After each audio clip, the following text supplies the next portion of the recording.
UNL, and then I transitioned to Mickle Middle School and was a school counselor there for 11 years, and I just wrapped that up, and I'll be a school counselor at Standing Bear High School this next year. So Standing Bear is a newer high school in Lincoln, and they are growing, and so they've had 2 counselors for the 2 years that they've been open, and then next year will be their 3rd year, first year with seniors, and I'll be the 3rd counselor there. So as a school counselor, I have kind of like an alpha split, so I'll have students whose last names are O through Z, and I'll get to support them in their high school journey. And so I'll work with freshmen, sophomore, juniors, and seniors, and getting them to classes that they need, maybe connecting them to the UNL business program, which is also a Standing Bear. So I love my job. So during my time at Mickle, I was able to be a facilitator at my school with Hope Squad. And so I'll just kind of define what Hope Squad is.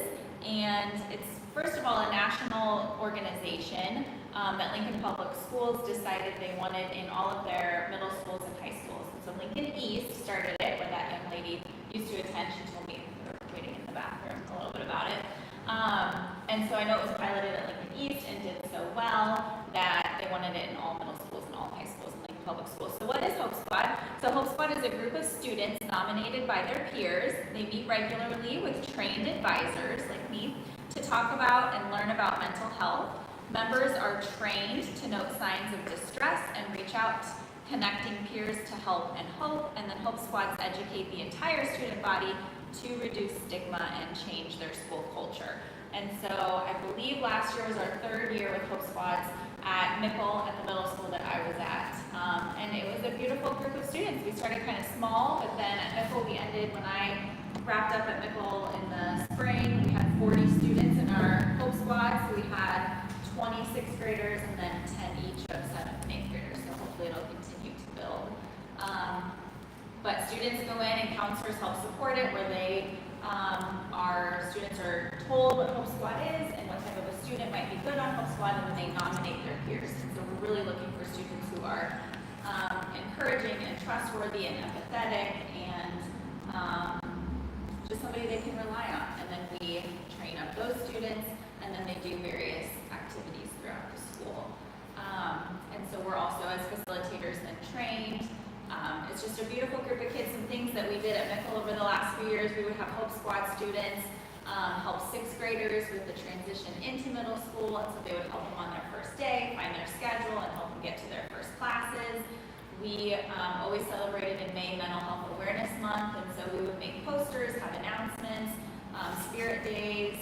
We would do chalk the walk messages, where we would go outside and write various messages on the sidewalks so students would see that when they left. We would support teachers as well and kind of give them some positive, encouraging notes in their mailboxes. Lincoln Public Schools would also host and celebrate each year a Hope Day. And so at each school we were kind of tasked with creating activities to spread that message and define what hope is and have students write down what makes them hopeful. So one year we made a hope chain where they wrote it down on a piece of paper, and then we stapled them all together and hung them around the school, and we would do a photo booth. We also, in September, would celebrate Suicide Prevention Awareness Month. In October, we did Bullying Prevention Month.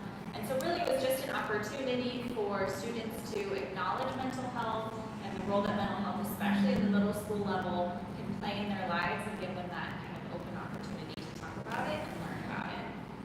So I absolutely love being the Hope Squad facilitator at Mickle. At Standing Bear, kind of all of us counselors will do that. So we'll help choose students for that. I'm encouraged at the high school level. I anticipate students will be a little bit more, have a little bit more ability to run with their ideas. At middle school, I felt like their ideas were really, really big. And so sometimes, as the facilitator, I had to be like, well, I don't know that we can accomplish that in one day, but what could we do instead? And so really just helping them navigate what activities they want to do. We love doing lunch booths, so students could stop by and kind of engage with our activities.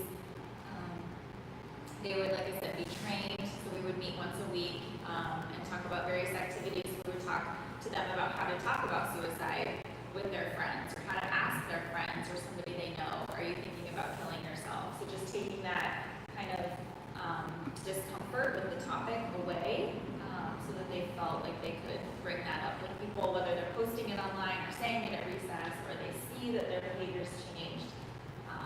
They were trained on what to do. We learned about the HOPE approach. What questions do you guys have? That's kind of in a nutshell what HOPE Squads did. Like I said, each middle school and high school was tasked with having one over the last couple of years. Have you noticed a difference? Yes, I would say students, and what I will say is some middle schools, especially middle schools, struggled at first to have the HOPE Squads taken seriously and not made fun of.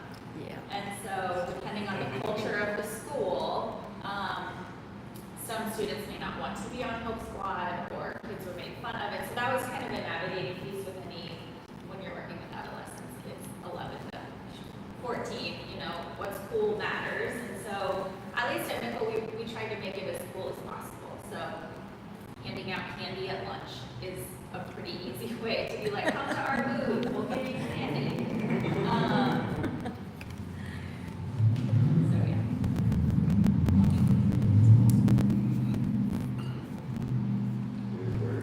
Middle school kids like words like hope and love or like corny.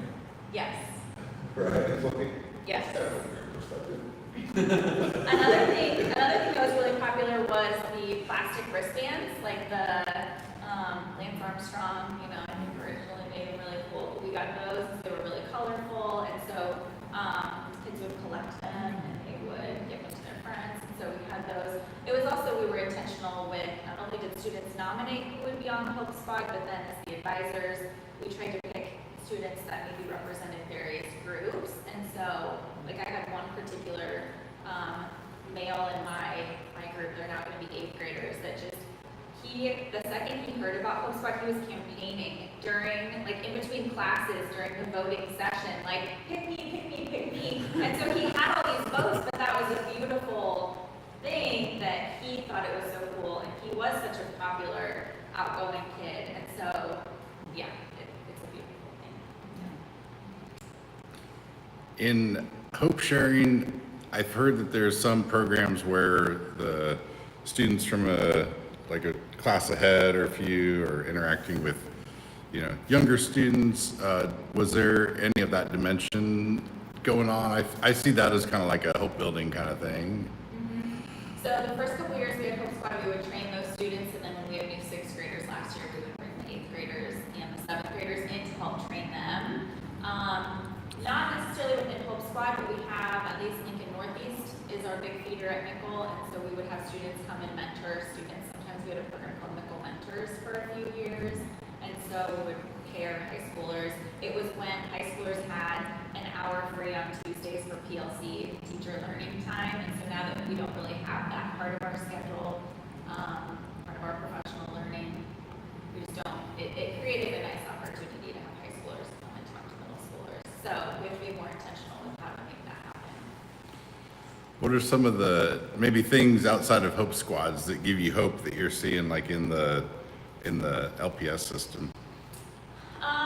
So I know HOPE Squad helped LPS make their own September suicide awareness prevention video, and so that kind of was streamlined to all middle schools and high schools. I can't recall if elementary showed it as well. So I just think that the collective, comprehensive efforts in Lincoln Public Schools in general to acknowledge mental health and acknowledge the role that it plays for students, the educational piece and the language that it gives students and families to talk about it is really powerful. To remind them, we do have school counselors in every school, we have social workers, we have therapists that we partner with, and there is education and hope.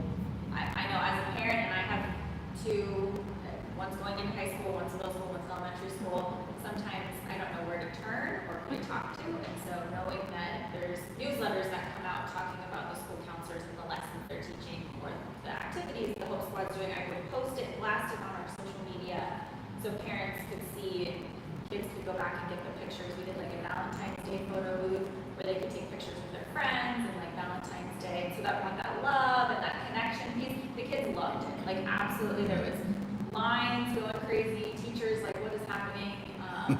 But the kids, I think especially brought up, COVID and lockdown and shutdown, and I think that they are craving connection in schools. They're craving opportunities to like show their friends, like, I care about you, and you're really cool, or I notice you. And so now we're finally, I think, getting back things like school dances at a middle school level, and fun activities during lunch, and high school kids coming and talking to students during lunch as well, like just kind of opening some of those doors to really cool activities, and engaging things, family fun nights, like anything that can bring kids together is really great.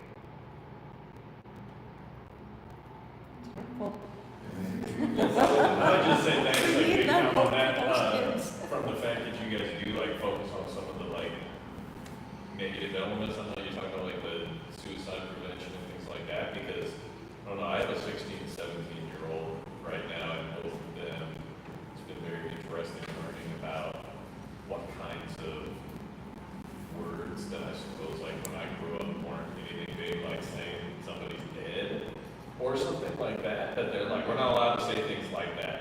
And like, I honestly think there's been like, some of them have been developing a really like unhealthy relationship with those concepts by us going, you can't talk about that at all. And I think that like, so I really love that you're saying you guys need to like focus on that to make it like normative for people too, and just understand that it's something you can talk about. Yep. Yeah.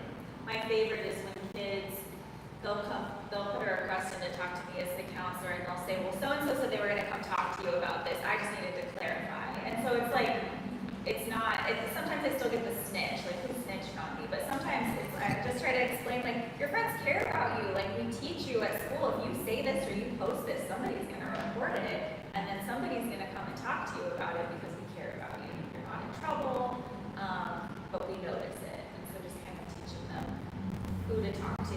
I know like Lincoln Public Schools has a Safe to Say button on their website, and so like parents and students can report concerns, and then those kind of trickle to counselors.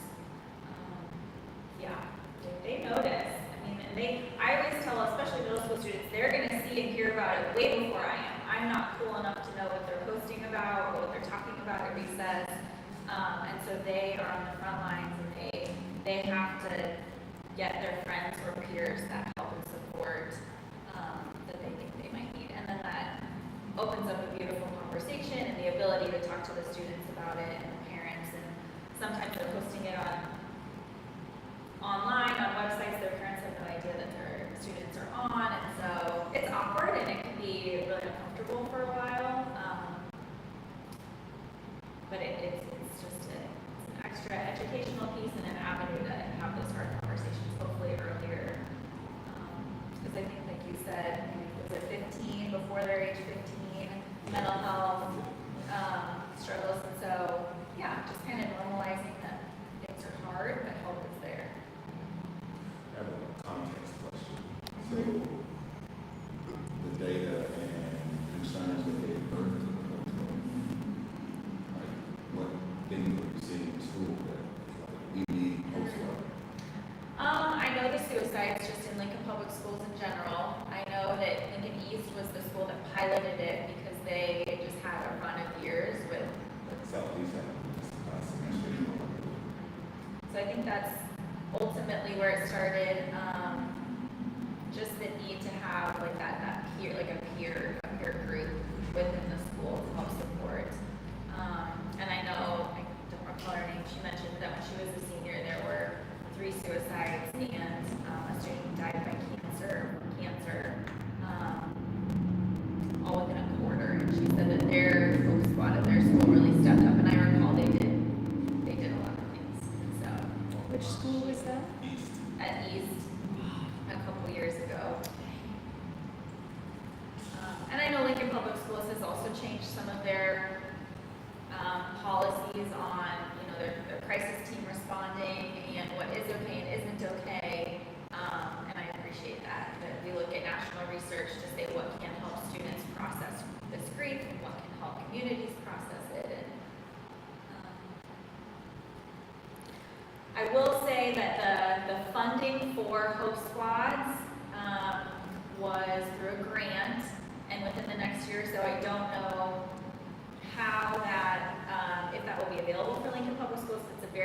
expensive curriculum to have each year. However, I think that it's become a staple in so many schools that should the funding fall through and we don't have access to the website with all the curriculum, we kind of have a contingency plan to continue the group, just call it something slightly different, and keep the momentum going for students and staff and families. There seems to be plenty of money in juvenile justice, so just make the argument that this helps reduce the crime rate. I'll let Lori come at the district office know that. How about dogs? I see dogs at some of the schools. I think of them as hope dogs, but Yeah, they're the edge of hub therapy dogs, absolutely. We have 3 at Nickel. I think that they can be really helpful as well.